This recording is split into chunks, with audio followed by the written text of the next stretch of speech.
이 4세대 실손이 21년 7월부터 출시가 되었었는데요. 그럼 이때 가입하신 분이라면 당장에 내년 26년 7월이 되면 이 5년 만기 재가입 시기가 되어 5세대 실손으로 변경되실 거기 때문에 이 5세대 실손의 변경안 잘 알고 계셔야 될 것 같은데요. 본 광고는 손해보험협회 광고 심의 기준을 준수하였으며 유효기간은 심의일로부터 1년입니다. 안녕하세요. 보험에 진심인 사람들의 연구소 원어원 보험연구소입니다. 최근 5세대 실손 출시를 앞두고 1세대, 2세대 가입자분들 큰일 났다. 이 강제 전환하는 거 아니냐? 라고 걱정하시는 분들 간혹 계시는데요. 결론적으로 말씀드리면 걱정하실 필요가 없습니다. 강제 전환은 없을 거니까요. 계약 재매입 제도를 시행할 거라고 했지 강제 전환을 시키겠다라고 한 건 아닙니다. 이 계약 재매입 제도는 기존 계약을 해지하고 5세대 실손으로 전환 시 일정 금액을 보상해 주겠다라는 건데요. 이게 강제 규정은 아니다라는 거죠. 그래서 실손이 너무 많이 올라 유지가 어려우신 분들은 이 제도를 활용하시면 되는 거고요. 굳이 나는 돈을 준다고 하더라도 전환하기는 싫다 하신다면 그대로 유지하시면 됩니다. 그래서 1세대, 이 초기 2세대 가입자분들은 걱정하지 않으셔도 될 것 같고요. 그러나 이 문제는 2013년도 이후 실비 가입하신 분들, 이분들은 강제 전환이 되게 됩니다. 이 시기부터 15년 만기 재가입 조건으로 실손이 변경되었고요. 4세대 실손부터는 5년 만기 재가입 조건으로 변경이 되었기 때문에 이때 실비 가입하신 분들은 싫어도 만기 재가입 시기가 도래가 되게 되면 5세대 실손이든 당시 운영되고 있는 실손으로 변경되게 되는 거죠. 만약 2015년 1월에 실손을 가입하신 분이라면 2030년 1월이 되면 당해에 운영되고 있을 실손으로 변경되어 재가입되게 된다라는 거죠. 마찬가지로 4세대 실손을 올해 25년 1월에 가입하신 분이라면 이 5년 뒤인 30년 1월이 되면 변경되어 재가입되게 됩니다. 이걸 예상 외로 많은 분들이 모르고 계셔서 계속 3세대, 4세대 실손으로 유지가 가능하신 줄 아시는 분들 많이 있으신데요. 그렇지 않다라는 점 꼭 염두에 두시길 바랍니다. 그럼 이제 어쩌나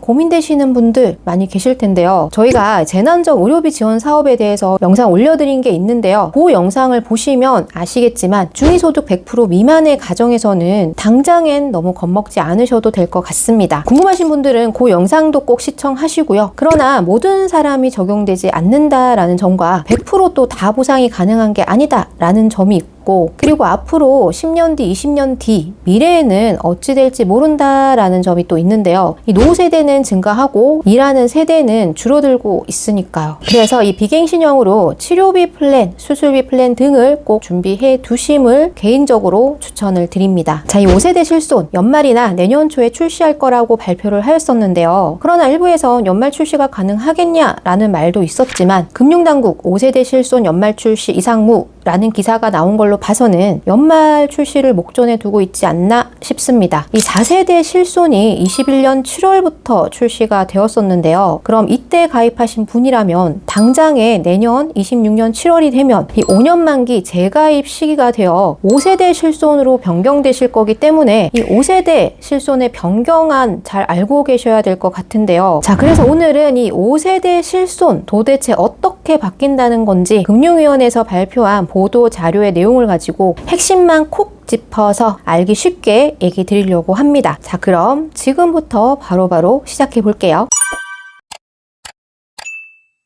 자, 이 5세대 실손은 급여 치료비와 비급여 치료비를 구분하여서 보장 내용을 달리 운영하게 되는데요. 자, 먼저 급여 치료비 보상 내용부터 설명드릴 겁니다. 이 급여 치료란 건강보험 적용되는 진료를 말하는 거고요. 입원 치료 시와 외래로 나뉘어서 보상 내용이 또 다르게 됩니다. 먼저 입원 치료 시는 기존 실손과 동일하게 5천만 원 한도 내에서 보상이 가능하고요. 자기부담금은 중증 질환이 많고 남용 가능성이 적다라고 판단되어 기존 4세대와 동일하게 20% 그대로 유지가 되게 됩니다. 예를 들어서 수술로 인한 입원 치료로 급여 치료비가 총 1,000만 원이 발생을 하였다면 본인 부담률 20%로 200만 원만 부담하시면 되는 거고, 실손에서 800만 원 보상이 가능하다라는 거죠. 그런데 외래 진료 통원 시는 조금 달라지는 부분이 있는데요. 건강보험 본인 부담률과 연동을 하겠다라는 겁니다. 이 기본적인 내용은 본인 부담률 20%와 건보 본인 부담률, 그리고 병의원 만원, 종합상급병원 2만 100만 원 중 큰 금액을 부담을 하게 되는 건데요. 이 정리를 하자면 최저 부담률은 20%인 거고요. 건강보험에서 본인 부담률이 높은 진료는 연동되어서 이 20%보다 본인 부담률이 더 높아질 수 있다라는 거죠. 그러니까 감기처럼 가벼운 질병으로 상급병원 외래 진료 시는 건강보험 본인 부담률이 100%로 상향되게 되었는데요. 그리고 비응급 환자나 경증 환자가 상급병원 응급실 이용 시에도 건강보험 본인 부담률이 90%가 되게 됩니다. 그럼 이 실손에서도 마찬가지로 연동되어서 자기 부담률이 90%, 100%로 높아지게 되는 거죠. 만약 비응급 환자로 상급병원 응급실 내원 후 병원비가 30만 원이 나왔다면 건강보험 본인 부담률이 90%로 산정되어 27만 원이 되게 되겠죠. 그럼 실손에 이 27만 원을 청구를 해도 본인 부담률이 90%니까 90%를 제하고 나머지 10%인 2만 7천 원만 지급이 된다라는 겁니다. 기존에 2016년 이전 실손인 경우에는 경증 환자라도 상급병원 응급실 이용 시 25만 원 한도 내에서 자기 부담금 2만 원 빼고 보상이 가능했었는데요. 그리고 경증 환자 상급병원 응급실 이용이 아닌 일반 외래로 진료를 보는 것 또한 실손에서는 적용이 가능했다 보니까 이 정책적인 효과가 떨어질 수밖에 없다라고 판단한 것 같습니다. 이 상급병원은 진짜 중환 환자들이 우선이 되어야 하는 곳인데 경증 환자들로 진료가 어려워지면 안 되니까요. 그래서 5세대 실손부터는 이 실손에서도 보상이 연동되어서 적용이 되니까 감기나 장염 등의 경증 질환으로는 상급병원을 이용하지 마시고 동네 의원이나 일반 종합병원 응급실을 이용하시는 걸 추천을 드립니다. 그러나 이 급여 치료비 중 실손에서 보상이 안 되던 임신 출산 관련 진료에 대해서는 5세대 실손부터 보상이 가능해지게 되었습니다. 그동안은 실손에서 보상이 안 되었었는데요. 급여 치료에 한해선 보상이 가능해진다라는 거죠. 요 점은 결혼을 앞두고 있는 여성분들에게는 좋은 점이 될 것 같습니다. 그리고 다음으로 중요한 게 지금부터 얘기 드릴 이 비급여 치료인데요. 5세대 실손의 이 비급여 치료는 중증 비급여 특약 1과 비중증 비급여 특약 2로 나뉘어서 운영되게 됩니다. 먼저 이 중증 비급여는 암, 신장질환, 희귀 난치성 질환 등 건강보험 산정특례 대상 질환 치료 목적이 해당되게 됩니다. 중증 비급여는 기존 4세대 실손처럼 입원 치료 시 연 5천만 원 한도 내로 보상이 가능하고요. 자기 부담률도 30%로 동일합니다. 그리고 외래 치료 시는 회당 20만 원 한도 내로 보상이 가능하고요. 이 자기 부담률은 30%와 3만 원 중 큰 금액을 부담하게 됩니다. 그런데 여기서 입원 시 자기 부담률 30%라고 얘기 드렸는데요. 여기에 연간 자기 부담금 상한 500만 원을 신설하게 되었습니다. 이 4세대 실손은 비급여에 대한 자기 부담금 상한이 없었는데요. 이 5세대 실손은 자기 부담금 상한선을 두겠다라는 거죠. 예를 들어서 암 치료 중 고가 비급여 수술이나 치료를 하여서 총 3천만 원의 비급여 치료비가 발생을 하였다면 자기 부담금 30%는 900만 원이 되게 되죠. 그러나 본인 부담 최대 상한선인 500만 원까지만 부담하면 된다라는 겁니다. 2세대, 3세대 실손은 자기 부담금 상한이 200만 원이었는데요. 거기에 비하면 상한 금액이 좀 크지만 4세대 실손에서는 이 상한 금액이 없어서 다 부담을 했었어야 됐기 때문에 이 4세대에 비하면 좋아진 거다라고 볼 수 있겠죠. 그리고 이 중요하게 보셔야 하는 게 지금부터 얘기드릴 이 비중증 비급여 특약 2인데요. 이 산정특례 대상 질환이 아닌 나머지 질환들이 해당된다라고 합니다. 이게 사실 말이 좀 많았죠. 산정특례 대상 질환이 아닌 나머지 질환이 그럼 비중증 비급여에 해당하는 질환이 너무 많지 않냐